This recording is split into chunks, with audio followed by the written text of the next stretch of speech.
So today we're playing a game called Duck Hunt, which is all about shooting ducks in the wild. And well, I looked in my wardrobe, and this is what I came up with for the appropriate attire.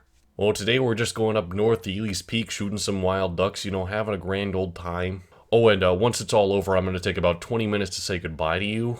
Oh, and that reminds me, me and the boys are going camping with the trailer. If you wanted to come with us, there will be bears. Uh. The time has come, the walrus said. Anyway, enough of that nonsense. This is Duck Hunt. This is a classic NES game that released with Super Mario Bros. On the NES in 1985 as part of like a dual package on that cartridge. And it kind of introduced people to the light gun, the gun peripheral for the NES that was a very famous piece of technology after all. Essentially the way the light gun worked is once you'd pull the trigger, all of the screen would shine completely black for about a frame, except the target. And if the sensor in the front of the gun detected that light target, then it would count as a hit. It's kind of clever, but it also wasn't exactly perfect. I should mention now that I'm currently playing this on the Wii U Virtual Console, using Wii Remote as the, well, gun, I guess. And a big reason for that is that light gun games only really work on a CRT TV, which I unfortunately no longer have. Also, most zappers just don't work perfectly at all. A lot of them will just stop working completely, or maybe they'll only work every other game or every other time you turn on the console or something like that. They're just not super reliable technology, so I didn't want to go breaking bank for a CRT TV and a zapper when I could just pay $5 to play this on the Wii U. But anyway, let's just go into the game and, well, explain it? It's very simple, honestly. In a way, I'm kind of just getting this video out of the way because it's one of the best-selling and most popular NES games, so of course I had to make a video about it at some point. But let's begin, and the way the Wii version works is that instead of aiming with the light gun, you just have your own cursor using the Wii motion sensor, and you use the B button to shoot, like so. It's pretty simple, you just shoot the ducks as they come by.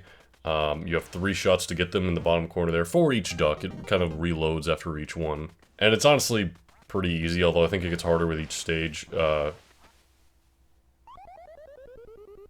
This game has the Duck Hunt dog, a very iconic kind of character. Even though he only has so many sprites, everyone remembers the dog because of how he begins each stage with a little music and the animation, how he catches each dog, and how, of course, how he catches each dog, how he catches each duck, how he laughs at you maniacally when you miss. It's a very iconic element of his character. It makes it seem more like something out of a cartoon than just your standard Atari game. The fact that this dog is flat out laughing at you is like something out of Looney Tunes. It's not something you'd see on, well, most other games at the time. Uh-oh, my cursor's all messed up. That's part of the reason the camera's a little lower right now. You can't even see Spike's head over here. Is the cursor is all the way on a lower table, so I have to really lower my seat and get on the level with this.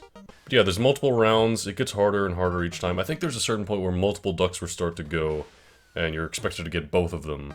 Also, there are different colors for some of the ducks, and I think that kind of represents some of their playstyle. I don't know, they fly in very sporadic and different ways, which is interesting.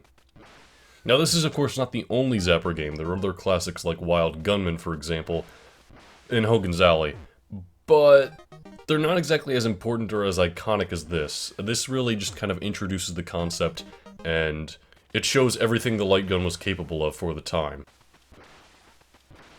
Yeah, these guys are getting tough. But yeah, you go on for several stages. I don't know if you ever game over, per se. I don't quite understand the mechanics of that. I never really play the game that far through. But it's an enjoyable time waster. I honestly don't understand why this isn't on the Nintendo Switch and its NES app. I mean, Joy-Cons can aim at the screen just like Nintendo Wii remotes can. Let's go ahead and restart and try one of the other game modes. I'm pretty sure all that's different about Game B is just there's multiple ducks. In fact, I was talking about how more ducks would show up as the rounds go on. That might just be Game B I'm thinking about. But Game C is a total own different thing about shooting clay pigeons.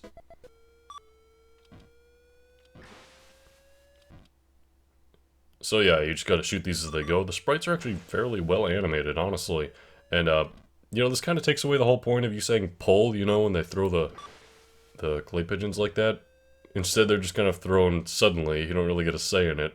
This is enjoyable as well, if a little simple. Okay, a little simple. It's very simple. It's just shooting clay pigeons from one perspective. That's about it. It's very innovative for its time, and it's an interesting game to look back on. This was sold with the original Mario. Can you imagine switching from the classic Mario adventures with the Goombas and the mushrooms and all that jazz to then, hey, let's shoot some clay pigeons. Like, that's what you do around the CRT back in the day. Back in 85 was when this came out. Okay, look at that, a perfect round. There's one other NES peripheral I want to talk about, and that is Rob the Robot. Now, unfortunately, Rob the Robot is not cheap. If you want a new Rob in box, that's at least $600, and even if you get like an old-fashioned model with maybe missing some parts here and there, it's still going to be well over $100 just for the robot itself. Maybe even over $200, and yeah, I don't think that's going to be worth it. I mean, I already know the games themselves aren't honestly that great, and of course it's a peripheral, it's only compatible with a couple games here and there, but maybe someday far in the future when I have the kind of funds to just buy a Rob the Robot and buy the original games it's intended for and all the controllers that Rob himself would use, because the gimmick is it's a robot, a toy robot that plays the game with you, but he can't just use an NES controller. They didn't design it that way. He has his own like controller gimmick. Again, I might get to that later at some point, but for now, that was Duck Hunt. It's a very simple game, but it's also a very novel and fun one to play. And I am going to end this recording session now so that I can get out of this awful shirt. But thank you all so much for watching, and we've talked a lot about the NES. We played everything from Excitebike to Dr. Mario to Metroid, you know, we've covered pretty much every base on the NES. We even played all 6 Mega Man games. And we're mainly in the midst of a lot of the 16-bit era with a lot of the current franchises like Castlevania and Metroid and Zelda. And heck, even some franchises were getting into the 3D era. Just look at Mario. I mean, we finished Yoshi's Island earlier this year. So we're not going to do a lot more with the NES. I do have one more series in mind that I'm absolutely going to do very soon. As soon as I get the chance, anyway. A series that I'm very much looking forward to, and I've been looking forward to for a long time. So I hope to see you guys then for Mike Tyson's Punch-Out. Have a good night.